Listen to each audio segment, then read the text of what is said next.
Gusto nyo ba ng extra angas at pandagdag ng forma sa inyong dashboard? So meron tayong purple, green at red na ilaw.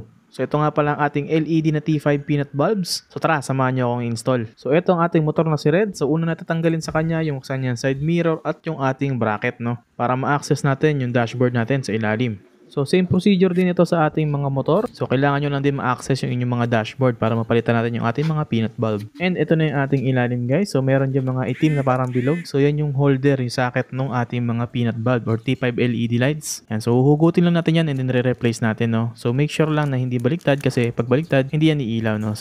Ito yung neutral natin, guys. Sinugot ko na. Yan, may ilaw na yan. So hindi ko na pinalitan ng LED yan. Talagang bulb type na yan. Ayoko siyang palitan para meron pa rin bulb, no. And then, ito yung ating purple or pink. And then, ito naman yung ating green at yung red, no. So, marami pa siyang ibang kulay dyan. So, pili lang kayo sa ating yellow basket dyan. And then, install na natin, no. Balik lang natin itong neutral. Ito yung lumang LED natin. Yan. So, light yan ng dashboard. Papalitan na rin natin yan kahit na okay pa, no. Kasi, kukurap-kurap na rin yan. Ito na yung ating bago. Salpak na lang natin. And then, i-on natin yung ilaw, no.